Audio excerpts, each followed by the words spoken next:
Léopard de la RDC, on vient de prendre 12 points sur 12, 4 matchs gagnés sur 4 matchs, 0 but encaissé. Ça peut nous faire peur, mais pas pour les mêmes raisons que les adversaires.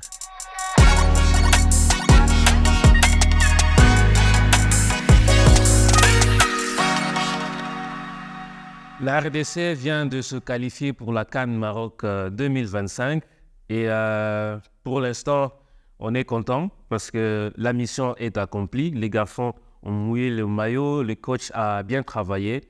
La manière, on va en reparler, mais la qualification est acquise. Il reste encore du travail au niveau de l'attaque.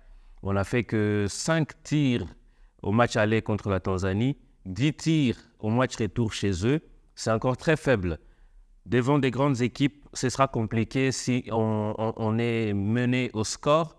Ce sera très compliqué de revenir, d'égaliser et encore pire, de gagner le match. Donc, on a encore du travail. Nos numéros 9, nos avant-centres, ils n'arrivent toujours pas à marquer. Et CND 5-6 matchs, 0 but. Banza a eu sa chance au match retour contre la Tanzanie, 0 but aussi. Mais il a été quand même un peu mieux que SND, on l'a vu. Il a tenté des choses. Malheureusement, il n'a pas eu de chance.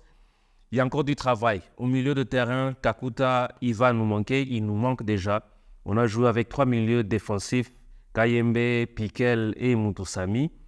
Ça sera très compliqué d'avancer comme ça. Si on veut aller gagner cette CAN au Maroc, il va falloir régler ces problèmes en attaque. C'est vraiment le chantier qui va rester à Sébastien Desabre pour les 2 matchs qui restent contre la Guinée et l'Éthiopie. Il va falloir résoudre ce problème avant d'attaquer avec les éliminatoires de la Coupe du Monde en mars.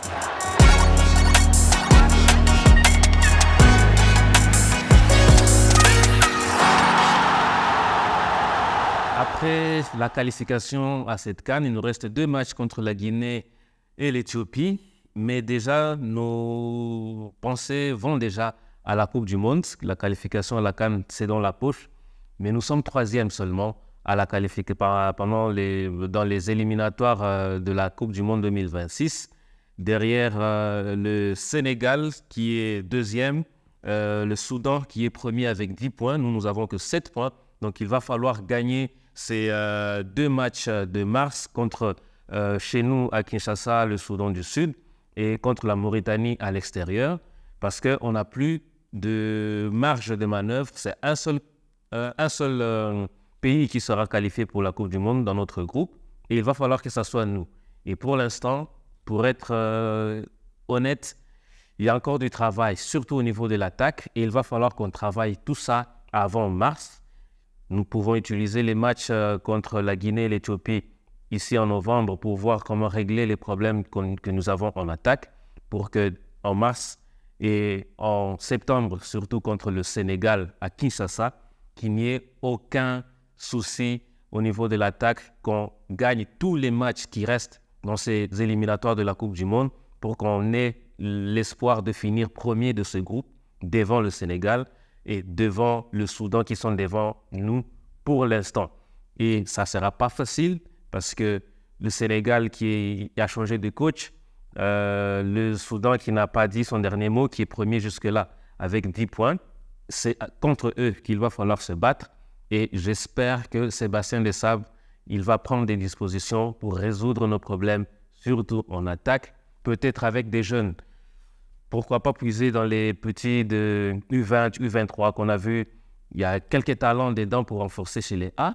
Ou alors profiter du CHAN qui va commencer bientôt et voir s'il y a quelques joueurs locaux peut-être qui peuvent venir renforcer cette sélection. On ne va pas toujours compter sur les binationaux.